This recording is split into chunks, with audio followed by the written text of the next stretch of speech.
starts now on The View with Whoopi, Michelle Collins, Joy Behar, Candace Cameron Bure, Raven Simone, and Paula Ferris.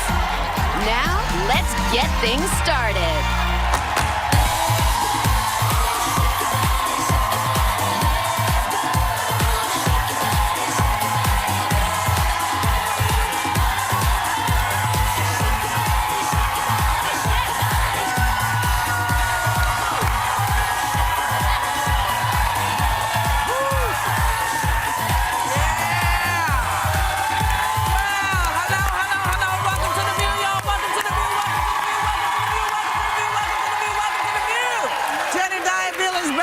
Table. So, Hillary Clinton is starting to give specifics about what her presidency would look like, and she wants to add a familiar face to the team. I think we know who she's talking about, her husband, Bill Clinton. I know there's a clip, but the question before we go to the clip is this a good idea? Take a look. Okay. I was saying earlier in Louisville, where we had a big rally, my husband, who I'm going to put in charge of revitalizing the economy, because, you know, he knows how to do it. And especially in places like coal country and inner cities and other parts of our country that have really been left out. Well, that was a makeup about the coal country, I think, because she sort of blew it when she was in West Virginia. That's right. But personally, I think it's a great idea. I mean, when he was in office, he created 22 million jobs. That should help all of the people who are supporting Trump, who say they can't get a job. That'll help them. Somebody who knows how to create jobs. You look at the numbers, though, the economy on both sides of the aisle is still the #1 issue that people are concerned about. I think this was her counterpunch. There was a really important poll that came out recently that said they are tied neck and neck at Florida, Ohio, and Pennsylvania. Okay, but in those 3 key states, they hands down believe that Trump will do a better job with the economy than Clinton. So this is her way of counterpunching. That's just the polling. They believe he'll do a better job. What people know of him is business experience. So they see that, you know, he's all run of the bankruptcies businesses. that he had. Well, I mean, the truth is that anyone who is going to be a successful business person, I think, if you look at a lot of successful business people around the country, they've gone bankrupt a lot of times, and then they thrive as a result. It's like almost like you dig yourself out of a hole and you emerge victorious. I think it's a little bit desperate, to be honest with you. Of who? Of Hillary. And the reason is, I think he's bringing I think she's looking at her unfavorable numbers, which are really high. If you look at CNN in March, her net negatives, I mean, 52% unfavorable. And I think her husband's approval numbers are better than hers. I think people do look at the Clinton years and say, these were booming economic times. And if they are doubtful about her in terms of her ability to manage the economy, I think she needed to pull a heavyweight. And I think her husband is a bigger political heavyweight than she's ever going to be. Doesn't Donald Trump she do something that actually brings those people to it? If she has someone to pull out of her pocket and say, listen, he's done it before, he can do it again, why should we fault her for pulling out that card? I'd like her to be able to pull herself out of her pocket. I'd like her to be able to present herself. Wait a second, Jedediah. Donald Trump keeps saying, I'm going to surround myself with people who know what they're doing. That's true. Well, she's saying something very similar. Yeah, I think she really has a proven track record. Donald Trump has no proven track record in politics at all. How to run a business, yes, is not the same as running a country. Yeah, but a lot of people will make that argument. Do you want a politician with no business acumen running the country, or do you want a business person with little foreign policy and political experience? Who's not going to get everybody around the world pissed at us. Yeah, and he has pissed everybody off. You know, I want somebody who is smart enough to say, let me figure out what's going on there. Now, everybody is looking at this country, and you know, the Republicans have said, you know, we have such a bad reputation. We didn't have a bad reputation until this started. You know, people started going, what the hell is going on in America? I mean, people call me from Europe in the middle of the night and say, do you need to move? I say, no, they're not taking my country. Don't they know better than not to call you in the middle of the night? I'm up. No, it's not a problem. But you know, the interesting thing is, when Donald Trump says, as Joy said, I'm going to do this, I'm going to do that, she knows that Bill knows what to do. And all of the reasons I think people don't like her are the reasons I want her as president. Because, as I said before, I want her to be able to say to Kim Jong-un, listen, we're not taking this from you. You remember, I've been here before with you, Kim. We're not playing that. You know, I wanted to be able to say to Putin, because I know that all the things that people want, because people won't admit that the economy is actually doing much better than it was 8 years ago. People won't say it out loud, you know? So I would like that to continue, you know? And I'm not sure that, I'm not sure that Donald is the person to do that. And yes, people do go bankrupt and they do make a comeback, but they don't pretend they didn't go bankrupt. They don't say, no, that never happened. I need somebody who's going to deal with one fact, at least one. Yeah. He's a liar. She's also not asking for Bill Clinton to be the vice president. No, that's true. no. So it's not He like would be an advisor. Exactly. Why are you? What's wrong with that? I think people have a lot of distrust in politicians, though, and one of the concerns about when Jeb Bush was running, where people were saying, rightfully so, this is like the Bush dynasty, get some fresh blood, get some new blood in. I think when you look at Hillary, and now she's mentioning Bill Clinton, people are going to have to ask themselves, does that bother them? Are they looking for someone new? I personally like non-politicians. I like people who run businesses effectively. When I look at a lot of politicians, look at Congress. They're running in circles, they're driving each other crazy, nothing's getting done. Can I just say one thing I have about my issues with Donald Trump, but the fact that he's a businessman, that is not one of them. I see. But, you know, regarding this business of her not being likable, what I have observed is that when she's running for something, people hate her. Then when she's in office, everybody loves her. When she was Secretary of State, people thought she was great. When she was in the Senate, the Republicans said, oh, she's so easy to work with. And now they're on this case that they don't like her again. When she's president, they're going to love her again. I don't think it's likability as much.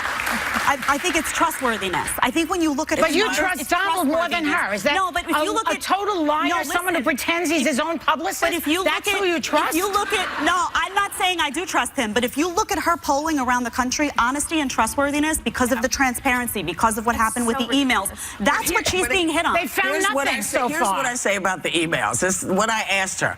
How is it if these were so classified, okay, that nobody who got those emails said, hey, Hill, maybe you shouldn't be sending this across this. Nobody said jack until she said she was running. I find that amazing. And the other thing is they spent 9 hours, 12 hours with her saying, what happened over in Benghazi? What happened in Benghazi? What happened?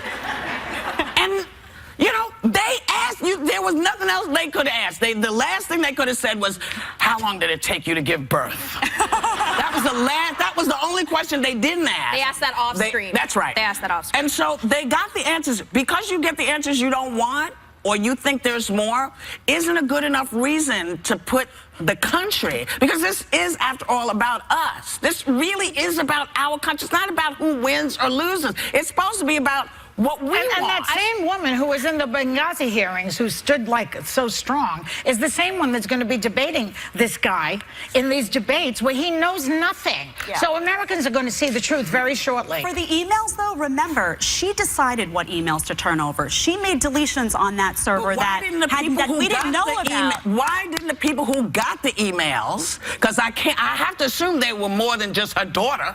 Right. I'm assuming she sent them to other people in government. Colin Powell. Somebody could have said, hey, no, that's different. Colin Powell didn't take. He didn't go to the lengths of setting up a private server in his Here's home. the deal.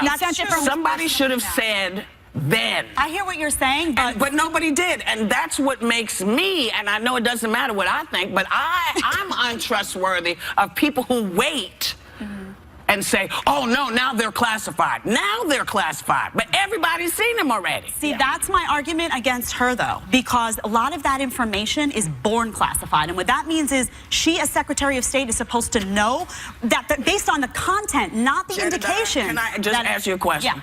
Have you ever been Secretary of State? I have not, but she has, and I expect her to know her job. And I'm going to assume that she did know her job.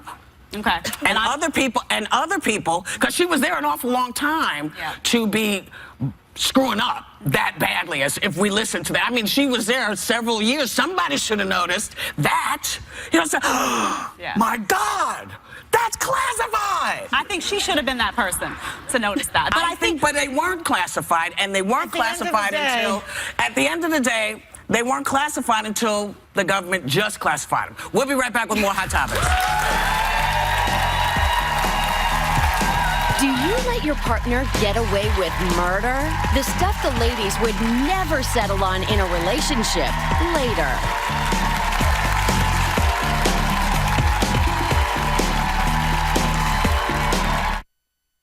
So Hot Topics This was talking tattoos. Tell him, Whoopi. You don't tattoo the man's name or the woman's name on your arm. I think Raven did. Sometimes you gotta show commitment. Who here has a tattoo?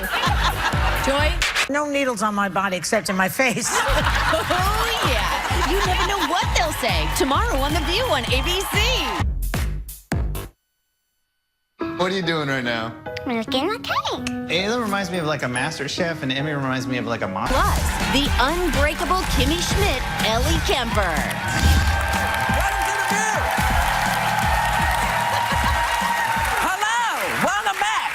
Airport security lines have been getting out of control lately, and as we approach Memorial Day weekend, here's what some airports are doing to fix the problem. They're sending in clowns. Literally. They want to make it cute. But what do you do if you see this clown come in? This is the clown I'm always afraid is going to greet me. Where is he? No, not him. He's cute. That one. Okay. That's scary clown. That's Scary cute. clown. This is my thing about that. Just like I don't like it either. It scared me for life. And I think I have colrophobia, which is a fear of clowns, or equinophobia. So what about those people with those phobias? You're going to mess up the line even more because you're going to have little crazy people running around like, they're not going to be able to handle it. Do clowns soothe any of you because they frighten me? No. So how is this a good Depends on idea? the clown. No. I'm afraid to know who she's going to do. She and I are old enough to remember Emmett Kelly. He was not scary. Remember Emmett Kelly was a great clown. He was a wonderful clown. As was Bozo. Bozo was a great clown. And You know? and so is Damon Wayans' clown. Damon Wayans. Who was Who was the him? name of that damn clown? Homie the Clown. Homie the Clown. If Homie the Clown was a TSA, If Homie came, I'd get on a plane. That might be a shirt. If Homie came, I'd get on a plane. Hashtag. That's right. Hashtag. So, but, I mean, can't they just take all the money they're spending on clowns and horses and stuff? They cut back, put it- actually. Well, They cut apparently back on not, their because they budget. got folks, they're hiring clowns to come in. Why not just fix the issue? Why not do that? The problem is more people are flying than ever, and they have fewer agents because the budget has been Just a bring in decrease little since clowns. 2013. But you know what else is an issue? Is that the people flying don't do what they're supposed to do before they get to the line. Go ahead. Take your shoes off. You cannot have water. I don't care about breast milk baby feeding. You can't have it. Stop trying to fight the system. No. You can have breast milk. You can take breast can milk. only have a We certain talked amount, about right? it before. You can only have a it, it's certain fine. amount. Whichever.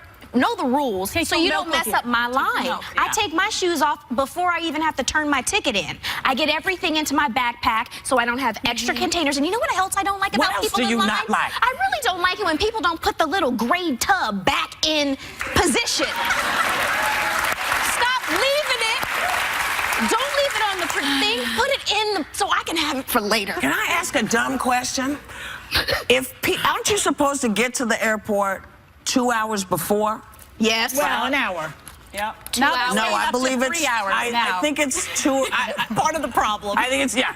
If you're supposed to get there 2 hours before and everybody's getting there 45 minutes before, isn't that going to cause those lines that we saw? Yeah, because so many people are cutting. I got to get to my flight early. Can I cut? And you're like, Yeah. You let people cut in front of you? yeah. Kind of crazy. It is.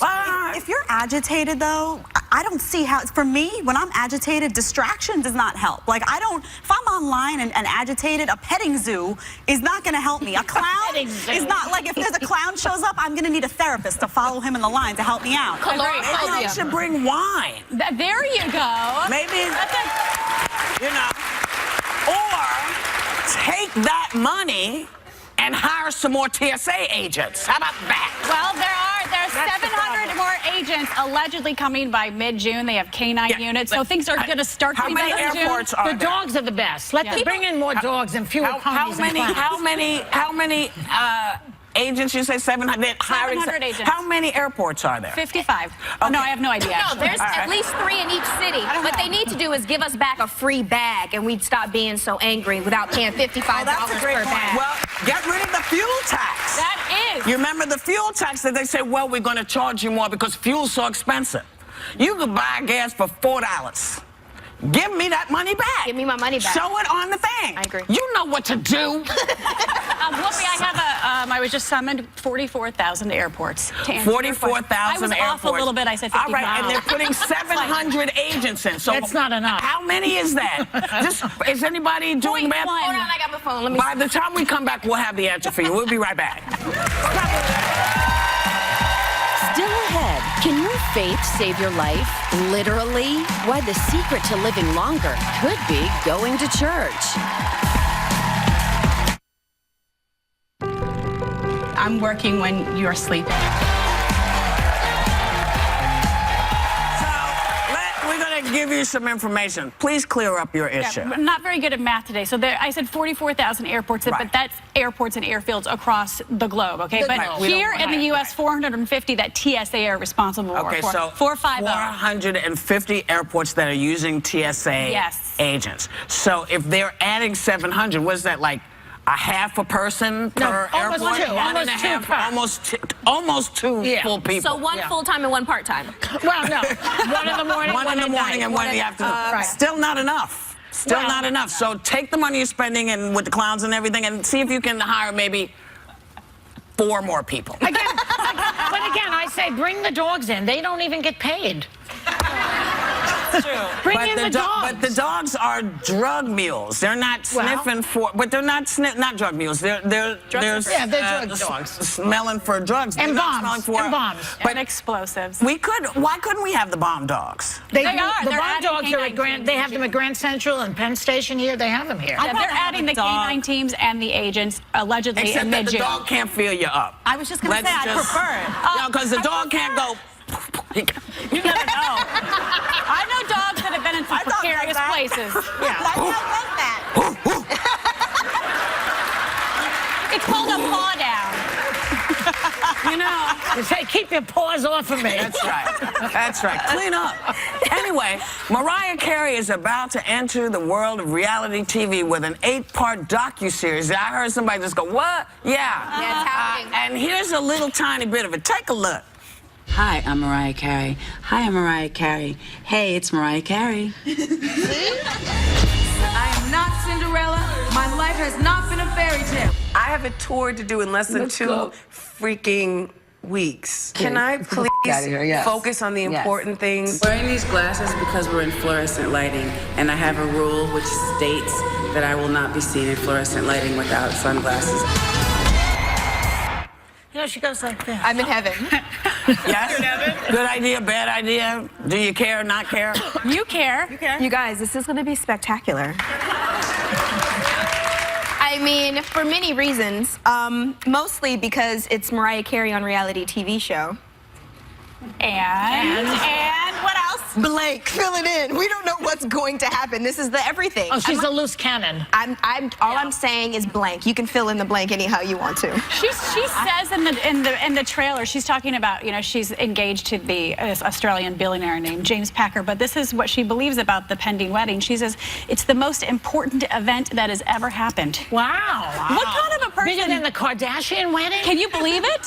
What kind of a person do you have to be, though, to actually believe that this is the most important event that has ever happened in the history of the world? I'm actually not mad at her for saying that. She went through a really bad divorce. She's been through a lot of things in her life, and she is a diva through and through. She entertained us for years, and we gave her our money and her fame, and that's what we rose her up to be. And this is the most important event of her life because hopefully she's going to be married to him a lot longer. Yeah, but not her life. It's just ours. That has ever happened for anybody. Not just her life. I actually love reality TV, but sometimes it's not real. I hope this is raw. I don't know if you guys remember Madonna led the way with this a long time ago. It's gonna be great. She did. No, I know she did that Truth or Dare show where I don't know if you were, it was amazing. It was a movie. And I think honestly, I don't know what's happening right now.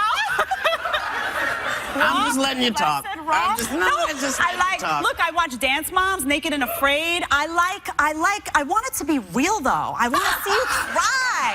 No one is ever going to have a reality show more real than Anna Nicole Smith and the Osbournes. Never again will you have that. Well, They you know compete what for the realest show on television is? The Loudest. The View. We'll be right back.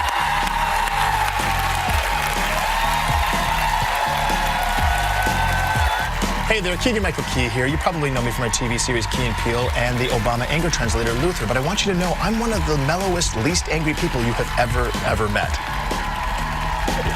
Is that milk? What about half and half do you people not understand? Where else would we ever want to go? Not a good joke. So now, what am I to make of the likes of you? There seems to be a recurring issue here. Anger. I don't think I have an anger issue. I think you got an anger issue. I love him. Please welcome Keegan-Michael Key.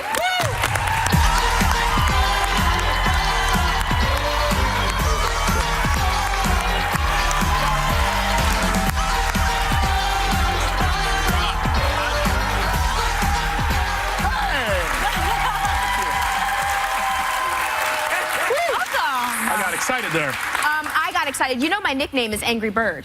That is your nickname? I didn't know that. I'm a little angry raven sometimes, and they call me Angry Bird. That makes perfect sense. I love you even more now. This is amazing. How was it? Please tell us everything about it. You sound like Judge Joe Brown. Judge Joe Brown, who is actually from my hometown, from Detroit. Right. So I am channeling him. He's like, y'all don't understand the responsibility of raising a child. You know, in a nest. In a nest. You know, they can't fall off over the side. That's right. That's the #1 responsibility. I mean, please tell me why you got into comedy, because I think it's because of... It is because of Miss Whoopi Goldberg. Is one of the main reasons. Have you ever told her this before? I told her just recently. I mentioned it recently at the White House Correspondents' Dinner, is where I met her, and after I'd fainted and they picked me up, I think I said this to you, that my dad and my stepmother had her album, Whoopi on Broadway. And we would listen to it in the house, and to watch them laugh. The big thing was I was young, so to watch them laugh while she was using profanity, I was like, what? So it's okay for me to laugh too? You know. But it was what Whoopi, the big part of it was, it's the characters and how in-depth the characters you were playing were. And I can't remember, was her name Blanche, the girl with the blonde hair? No, she was just the girl with the... The girl with the blonde hair. And Whoopi took this T-shirt and put this T-shirt on her head, and this was this character she played, and the T-shirt was all this long blonde hair. And it was blowing my mind to see this beautiful chocolate face with this blonde hair. And I'm going, that's not a thing that exists in the world. But it sparked something inside of me and said, you know what, if that's a job someone can do, I'd like to do that job. And so that you have been a true inspiration to me.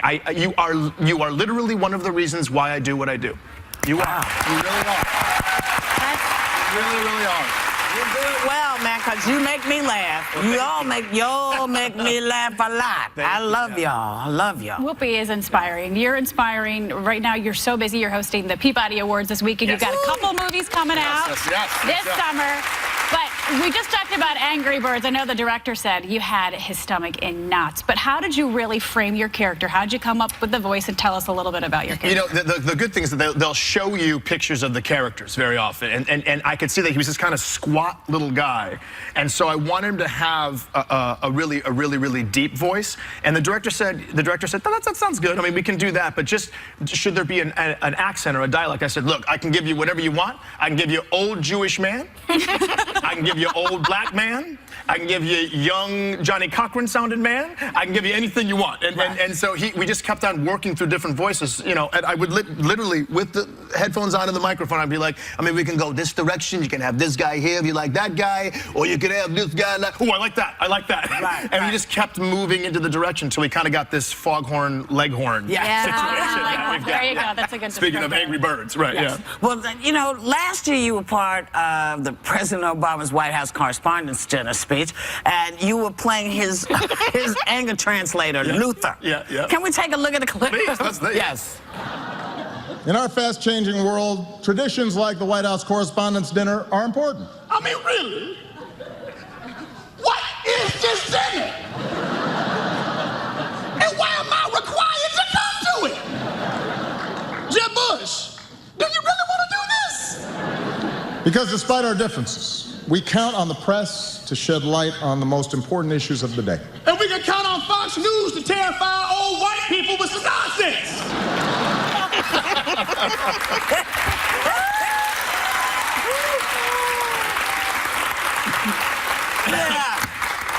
Too bad couldn't do it 2 years in a row. You know, I have to ask you about, because the movie that I love, and I love Angry Birds, I cannot wait to see it, but baby, Keanu. Keanu is the best movie since forever. It is about a cat that gets stolen by gang members, and these fools, Key and Peele, are forced to go into neighborhoods where they do not know the speak, and they have to figure out how to deal with everything. The cat has chains on. The cat, and Keanu Reeves is doing the. I mean, the cat is kicking ass. I mean, it's genius. Where did this? I love this. What?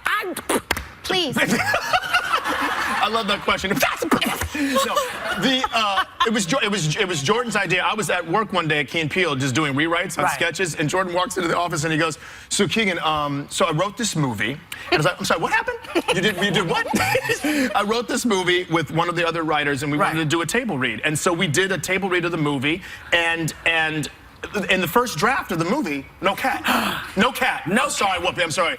He must have felt you speaking down his like, you gotta put a cat up in there. But so we put a cat in the movie to make it have more heart. Right. But it was his idea. It was all his idea. And he's like, I wanted to write a Key and Peele movie just in case. Just in case someone came calling. Yeah. Can I just say that this movie reminds me of those old school Jim Carrey, 1990s, just feel good, watch it, enjoy yourself type of movie. And I want to thank you for that and all of your times on Mad TV as well. Our thanks to Keegan Michael Key. The Angry Birds movie is in theaters Fridays. We'll be right back. And go see Keanu. Keanu and Angry Birds.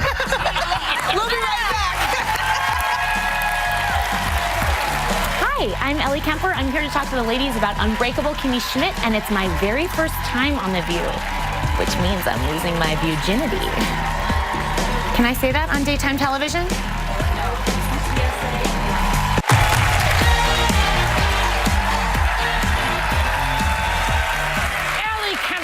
So funny on The Office and in the comedy blockbuster Bridesmaids. Now she's making us laugh as the enthusiastic Kimmy and Unbreakable Kimmy Schmidt. Take a look. I met a really cute guy at a restaurant where I peed. Gross. Tell me more. He was a handsome soldier, just like Lieutenant Dan or Colonel Sanders. And he thought I was a soldier too, because I'm tough like a soldier. Yeah, yeah. Do soldiers do that? Based on my Fleet Week experiences, sometimes. It's just I've taken some knocks, and sometimes I felt like I was moving backwards or sideways or any way but forward. So we are talking about Fleet Week. But maybe this is forward. A guy who really understands what I went through. When are you seeing him again? Oh, I don't know if I'm seeing him again. I didn't do that part. Please welcome the lovely and talented Ellie Kemper.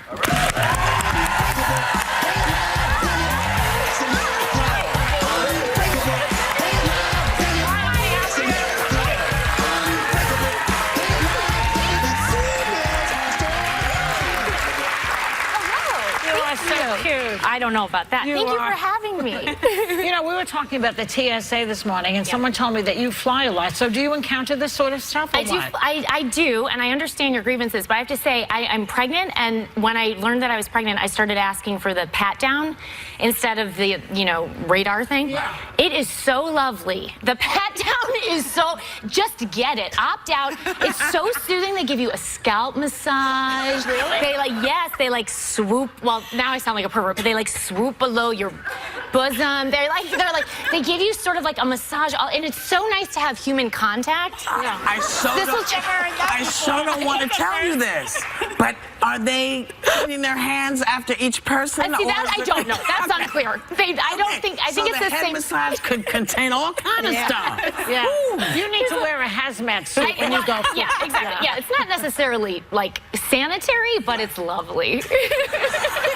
I want to say congratulations. Thank you very much. A lot of new parents, when they find out that they're going to have a baby, they kind of go insane. Yeah. What kind of parent are you? Are you more spontaneous? Are you over planning? What are you doing? If anything, we are erring on the side of under planning. Everyone keeps asking us, "Oh, have you thought of this? Have you taken care of this?" And no, haven't thought. We don't know if it's a boy or a girl.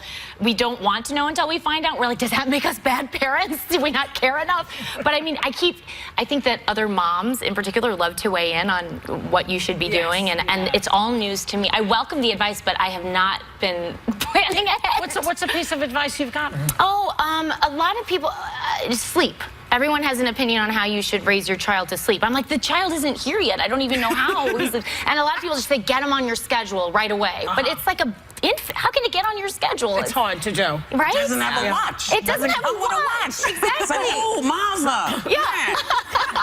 So you're moving back to New York from LA. Yes. And renovations, Yeah. So life has changed. Life has changed. Okay. So we've all lived in New York. I feel like you get accustomed to some things in apartments that you might not otherwise get accustomed to. And I used to live in New York, and we just moved into a new apartment, and the bathroom was really just a closet with a sink that you open. Right. And my husband and I talked about, we're like, I think I could get used to this. Like, there's a separate closet with just a toilet, so it's just like 2 different closets to do your business. And I was like, I think we could, but then we thought about it too long, and I was like, we should just combine them. So it's 1 bathroom. Like, I'm 36. I should get my own bathroom now. When I first moved here, I had a studio that was, the bed was lofted, and underneath was like a closet, just like for storage, you know? I mean, that's what a closet is. And the realtor kept calling it a 1-bedroom. And I'm like, this is not a 1-bedroom. This is a 1 closet. Oh, they make up stuff. Yeah. They make up stuff. They make up stuff, yeah. I did sleep in it a few times when I had guests. But it doesn't make it a bedroom. Yeah, I used to live in an apartment where the bed touched all 4 walls, and they called it was insanity. But that's New York living. I want to talk to you about Unbreakable Kimmy Schmidt, though. This show is amazing. You have an amazing cast. You have Carol Kane, you have Titus Burgess, and you have Tina Fey, who's one of the executive producers. Yep. Is it possible to be cool around Tina Fey? She seems like too cool for me. She is not unlike you ladies. She's a very cool woman, and I am not a cool woman, and I've known her now for years, and I always feel like, ugh, bless her, she has to listen to my boring conversation. Like, I feel like it turns out I love talking about boring things, and like inevitably she will walk in, I'm in the middle of some riveting story about like the laundry. I'm like, the laundry machines in our building, the dryers cost more than the washer. And then like I walk in and she's there, and I'm like, change the subject. Just like, or just stop talking, or talk about something interesting, and it doesn't come to me. So I've not yet reached the point of being cool around her. That would be me, only much worse. I completely empathize with that. Because you're very successful. The show's getting picked up for another season, right? That's good for you. Thank you very much. Yeah. So what's going to happen next? I don't know. I hope there's some cliffhangers at the end of season 2, and I hope that I obviously will revisit them in season 3, but I don't know if they've even started writing the 3rd season yet, but very excited. It's always nice to know you have a job to go back to. Absolutely. Well, we know that. Oh, yeah, though, you know. So, sometimes, you know, people never read your own press. Don't read your press. Because people make stuff up, and then it's like, oh, this is happening to me? Do you read it? No, other people read it and then call me and say, did you know that you're not? And I go, no, that's why I don't read it. That's why I didn't want to know. I know, you should ask them not to. Well, I do. Yeah. But you should know about you. So you're having this baby, you're going to be a first-time mom. What's the worst thing anyone has said to you about this? Oh, about being... Yes. I think it's the general sentiment of parents who wish that they didn't have kids. Like, they'll say, it would just be like, oh, yeah, well, get ready for your life to change. And it's like, don't, what? Yeah. Put on an act. I'm entering this, I'm terrified. You're talking to those people. I think it's just a general, like, expression of, like, everything's gonna change now. I know, but it's a great thing. You'll have wonderful everything time. does change. It's great. But everything changes anyway. Everything changes no matter what. So, yes. That's gonna be my retort. Yeah, guy, everything changes anyway. That's what Goldberg do it told like me. that. Yeah, I got my tongue New York. Yeah. And then brick your stomach up and point it at people. Thanks for coming on the show. Thank you for having me. Ellie Kemper, ladies and gentlemen. The 2nd season of Unbreakable Kimmy Schmidt is streaming now on Netflix. Our animated movie, The Secret Life of Pets, is in theaters July 8th, and we'll be right back.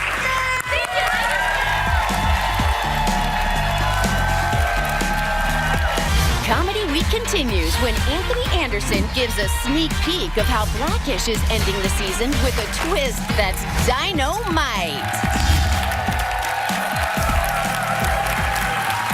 I mean, you're all excited because we're Angry Bird fanatics. I have all the stuffed birds at my house. My grandson loves it. They're the greatest. Do you play? So much money on that app. It's crazy. I love it. But Key, I never ask. No, you don't. This Only is the first Janet time Jackson. I've ever seen you do that. This is so important to And me. Mariah. Now, what about Mariah? No, I don't need nothing signed from Mariah. No, but she wants can to see sing the to me. show. But I mean, it's kind of great that they've made a movie about it. I'm excited about it. It's gonna have a great turnout, and it's Yes. something that the whole family can go to because Yes, y'all they know y'all can. play Angry Birds at That's work right. too. That's right. And I have to say, you know, I'm crazy. You have to go see You have to go see this. I can't tell you enough that these guys, this movie made me laugh till my pants were wet. Really? You said it's a family it was movie? crazy. It is not a family Not a movie. family movie. But it's an adult This movie. is not a so family as movie? adults, go and see it because it's funny. And we also want to say thank you for coming because you make us better when you're here live. We want you to have a great day and take a little time to enjoy whatever view you